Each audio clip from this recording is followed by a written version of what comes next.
अस्सलाम वालेकुम। सियासत रैपिड इन शॉर्ट्स में आप सभी का इस्तकबाल करता हूँ। मैं हूँ सैयद जुल्फ़िकार अहमद। आज 24 ज़िलहज्जा है। सुर्खियों से पहले सुनते हैं हदीस शरीफ। हज़रत सईद बिन ज़ैद रज़ियल्लाहु ताला अन्हु से रिवायत है, रसूलुल्लाह सल्लल्लाहु अलैहि वसल्लम ने फरमाया कि जो शख्स किसी की कुछ ज़मीन जुल्म से लेगा, क़यामत के दिन इस ज़मीन के साथ तबख़ की तरह तोख इसकी गर्दन में डाली जाएगी। और अब सियासत रैपिड इन शॉर्ट्स। हैदराबाद में मेन होल की सफाई के दौरान 2 सफाई कर्मचारी की मौत हो गई। ये वाक़या एलबी नगर साहब नगर में पेश आया।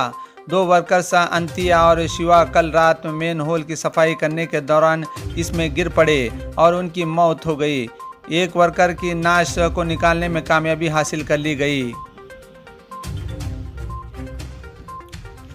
हैदराबाद के मंगलहाट इलाके में भयानक आग लगने का वाक़या पेश आया। कल रात इस इलाके की ख़दीम प्रकाश थिएटर, जिसे उस वक्त प्लाईवुड गोदाम के तौर पर इस्तेमाल किया जा रहा था, इसमें अचानक आग लग गई। शुबा किया जाता है कि शॉर्ट सर्किट की वजह से आग लग गई है। इस हादसे में किसी के झुलसने या हल्लाक होने की खबर नहीं मिली। कई घंटों की जद्दोजहद के बाद आग पर काबू पा लिया गया। फौरी तौर पर नुकसान का अंदाज़ा नहीं लगाया जा सका। पुलिस और फायर ब्रिगेड का अमला इस पूरे मामले की छानबीन कर रहा है। कांग्रेस के साबिक सदर राहुल गांधी ने 4 जुम्मे की सुबह राजधानी दिल्ली में असमत दरी का और कत्ल की शिकार होने वाली बच्ची के अहल खाना से मुलाकात की। मुल्क को शर्मसार कर देने वाले इस वाक़े का अलमनाक पहलू यह है कि मुतासिरा बच्ची की लाश को अहल खाने की मर्जी के बगैर नजर आतिश कर दिया गया। राहुल गांधी सुबह के वक्त दिल्ली केनेट इलाके में पहुंचे, जहां 9 साल की बच्ची की मुबैना तौर पर कत्ल किया गया था। मुल्क भर में कोविड-19 के केस बतदरीज कम हो रहे हैं। मुख्तलिफ रियासती हुकूमतें अब स्कूलों और दीगर तालीमी इदारों में फ़िज़िकल क्लासेस दोबारा शुरू करने पर गौर कर रही है। मुल्क में कोविड-19 इन्फेक्शन की दूसरी लहर की वजह से स्कूल दोबारा खोलने में ताख़ीर हुई, लेकिन अब 10 से ज़्यादा रियासतों में स्कूल दोबारा खोलने पर गौर किया जा रहा है। तमाम तुलबा दीगर रियासतों और मरकज़ के ज़ेर इंतज़ाम इलाक़ों यूटी में अपने तालीमी इदारों को दोबारा खोलने के लिए हिदायत का इंतज़ार कर रहे हैं। कर्नाटक के वज़ीर आला बिस्वराज बोम्मई आज अपनी रियासती काबीना में 29 नए वज़रा को शामिल करेंगे। कर्नाटक हुकूमत की जानिब से जारी करदा एक नोटिफिकेशन में बताया गया है कि नई काबीना की तकरीब हल्फ बर्दारी आज दोपहर 2:15 बेंगलुरु में वाक़ राजभवन के क्लास हाउस में मुनक़िद होगी।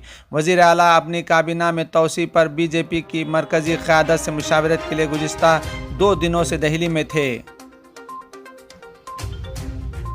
दिवालियापन और नादहिंदगी के ज़ाब्ते में तरमीमी के बिल 2021 को पार्लियामेंट से मंजूरी मिल गई है, क्योंकि कल राज्यसभा में शोर व गुल के बावजूद इस बिल को राज्यसभा से मंजूरी दे दी गई।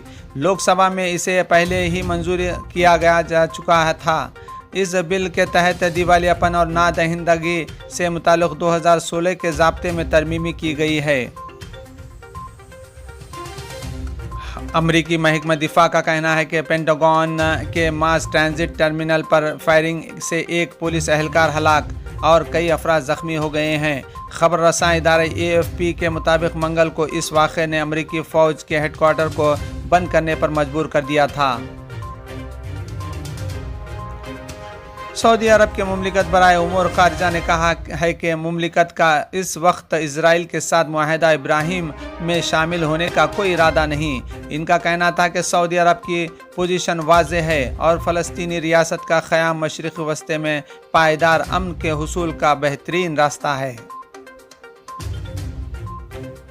बॉलीवुड अदाकार राजकुमार राव और अदाकारा जाह्नवी कपूर की जोड़ी सिल्वर स्क्रीन पर फिर धूम मचाती नज़र आ सकती है। राजकुमार राव और जाह्नवी कपूर ने फिल्म रूही में एक साथ काम किया है। इस हॉरर कॉमेडी फिल्म को नाज़रीन और नाक़दीन का मिला-जुला रद्द अमल मिला था। अब राजकुमार और जाह्नवी की जोड़ी एक बार फिर साथ काम करती नज़र आएगी। टोक्यो ओलंपिक्स भारतीय एथलीट नीरज चोपड़ा ने तारीख रकम कर दी। नीरज जेवलिन थ्रो इवेंट के फाइनल के लिए क्वालिफाई करने वाले पहले हिंदुस्तानी बन गए हैं।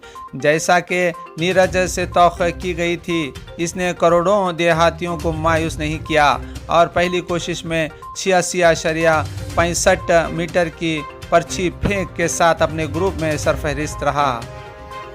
इसी के साथ सियासत रैपिड इन शॉर्ट्स कहीं पर इख्तिताम पर पहुंचता है। ताज़ा तरीन खबरों के लिए देखते रहिए www.siyasat.com। अल्लाह हाफिज़।